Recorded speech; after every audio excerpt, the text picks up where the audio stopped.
Okay.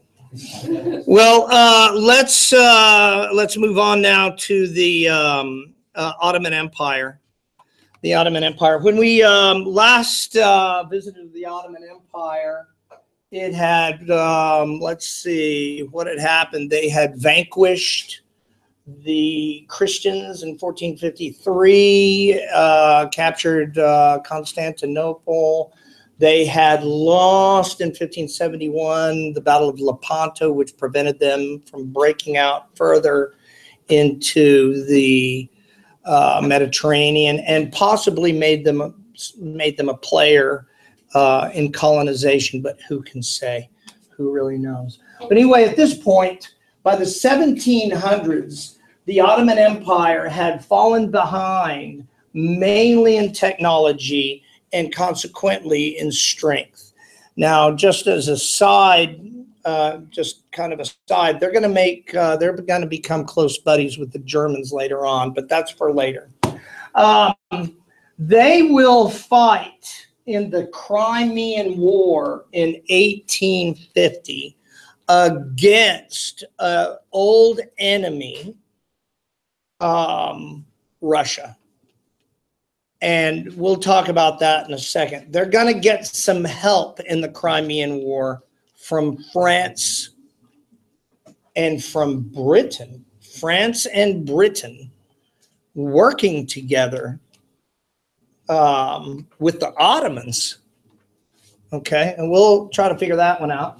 Let's see. Central government becomes less effective. They're losing control. They don't have the power over the same area that they used to, because the Europeans are becoming more powerful industrially, and so the tide of the Ottoman Empire is kind of rolling back out.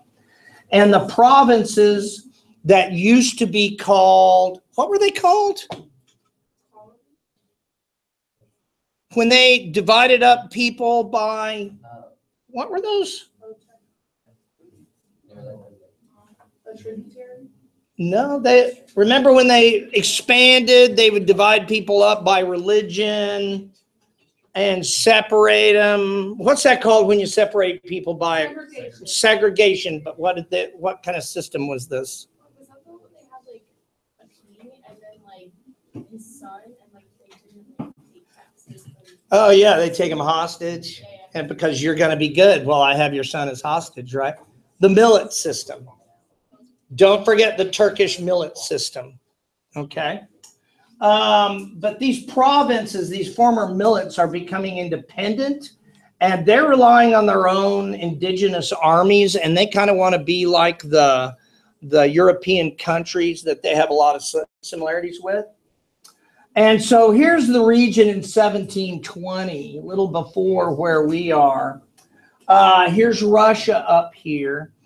And here's the Crimean Peninsula. Russia always wants the Crimean Peninsula because of this. And the Crimean War is fought. The Crimean War is fought between the Russians and the Ottomans for Russian access to warm water ports. And with the Crimea, you'd have access to what strait? Bosphorus, thank you. And the Dardanelles. If Russia can grab this and then be able maybe even to grab this and that and take it from the Ottoman Empire, then they'd have access to the Mediterranean and then the Strait of Gibraltar, and then maybe they can bust out. Maybe they can bust out too. And I guess if they were to try to capture this right here, they'd be the newspaper headline would be, you know, Russia, Eastern Orthodox Russia, once again controls the center of Eastern Christianity. But the not headline, The real reason would be access to warm water ports and the Bosphorus and the Dardanelles. Warm water ports. Yeah. So Russia does have the Crimean Peninsula Now? now? Yeah. Yeah, they annexed it a few years ago, probably while you were in middle school. They annexed it by force from Ukraine.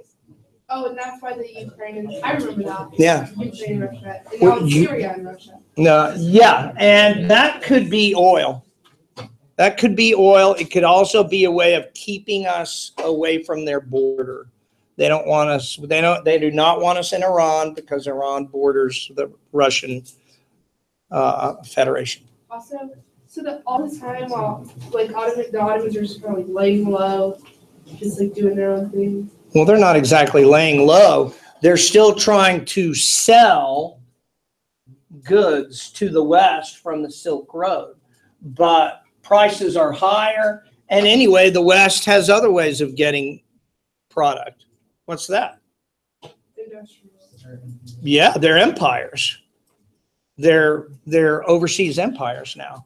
So these guys are kind of has-beens, and they're slowly dwindling away. Okay, well, and here we go. We have decreased trade and loss of territory because Europe could trade directly with China. This is earlier on. And they become, and this is a big mistake, they become reliant on foreign loans and will give up territory to Europeans. They get into debt with the Europeans, and that's not a good thing. You don't want to be in debt to people who are potentially your enemy, right? This map, you can see the territory lost over time. Now, it does go up to World War I, which is a little bit out of our time period. And after World War I, it's going to become just known as Turkey, but they will not control any of this. This will all be controlled by different European powers.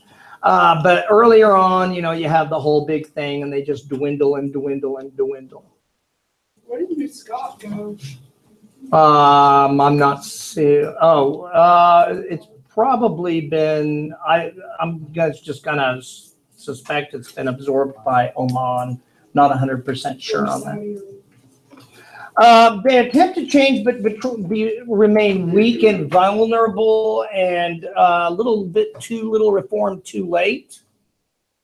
And Great Britain and France are going to support the Ottoman Empire in the Crimean War. Why? Because they don't want Russia to edge in on their warm water ports. Okay, why? Yes, you were correct. They don't want Russia to have access to warm water ports. Why? Because they don't like them. But it has nothing to do with like, to be honest with you, because the royal families are connected by birth. They're relatives. They played in the backyard together. Why? Because they didn't want Russia participating in the empire imperialism. Yeah, they don't want more competition. Now we have this alliance, this geopolitical alliance between national states and corporations. States want to protect corporations. And this would just be another competitor.